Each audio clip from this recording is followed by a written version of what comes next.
Those who cannot change their minds cannot change anything. This is Success with Srini. Today on the podcast, I'm sharing some of my thoughts on how you can elevate your game, how you can take whatever you're engaged in right now to the next level, whatever that next level is for you. Today's podcast is a bunch of thoughts that I have already expressed on this podcast across multiple other episodes in the past. So I'm taking all those thoughts and I'm stitching them together to create today's podcast episode. Hopefully, this is going to stand out. So how do we elevate our game? See, in our game, we have us. In your game, you have you. In my game, I have me. It starts with us. And then there are some people around us who depend on us, on whom we depend, or with whom we work, or with whom we play. These people we relate to in different degrees and in different dimensions. So we have others around us. And then there is an invisible force above us or within us. And I'm referring to God, if you believe in God. If you don't believe in God, then I'm referring to a higher power. So we have you, we have others, and we have God. Let's take that as a baseline. So there are some things that need to be done at your level. What do you need to do? You need to take care of your body. So you take care of your body by eating well, sleeping well, and exercising well, all that. So you look your best, you think your best, you feel your best, you speak your best, you do your best in whatever game that you are engaged in right now. So along the way, as you are doing that, and you accomplish that by taking time to work, you're taking time to prepare or cook the food that you are eating, you're taking time to read whatever you're reading, so accumulating knowledge, information, and you're taking time to play whatever games you're playing, you're taking time to laugh and all that. So you're developing yourself. It starts with you. The second part is you also do things to develop your soul. And a part of that includes that certain negative qualities have to go away. There are certain negative attributes that we all have in some proportion within us, that those have to go away. For example, haste, waste, greed, self-centeredness, competition, personal ambition. All these things, they are there. They need to be addressed and they need to be observed very carefully. When we do that, we develop our character, we develop our being, our self. This is us. This is the individual in this equation. That is you. That's me. We need to do it at our level. Nobody is watching us. We do it in our own way. And whatever process you follow, it's okay, as long as you're aware that these things have to be addressed. Now, once this is done, then we focus on others around us. Now, who are the others? Well, we have other people in different dynamics. Some inside the house, some outside the house, some who we do not see at all, but they exist in our lives because they are there on social media, whatever. The others have to be dealt with or addressed or accommodated in the equation.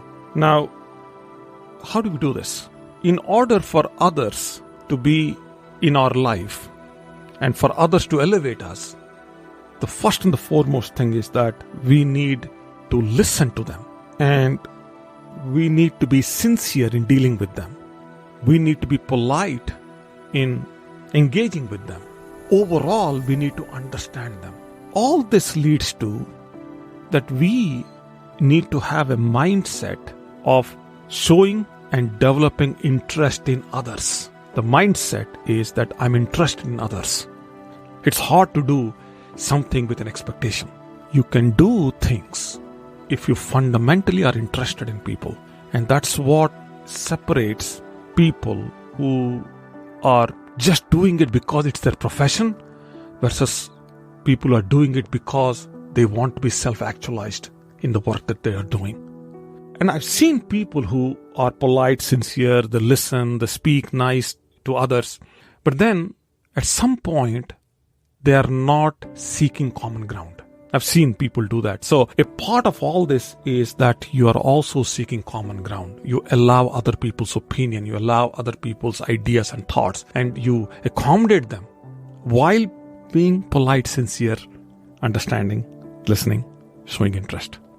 When we do that, we elevate ourselves. So we elevate ourselves by taking care of ourselves, our mind, body, emotion, our health, all that. but then we also elevate ourselves when we elevate others. And now, the third entity in our life is this unknown power called God. We can call it God, we can call it the unknown power, higher power, whatever you want to say. I've heard people saying that if you pray God, then pray God if you want something, or you want to feel good, or you want to feel humble, or you want to pray God. Let's for a second not worry about prayer and focus on two other things that will elevate us. Because if you don't believe in God, let's say, then how would you pray? Well, interestingly, there are two other things you could do if you don't believe in God, which is you serve. You elevate yourself by serving. Serve someone, doesn't matter. And people do it. The second thing is remembering. The first is serving, the second is remembering.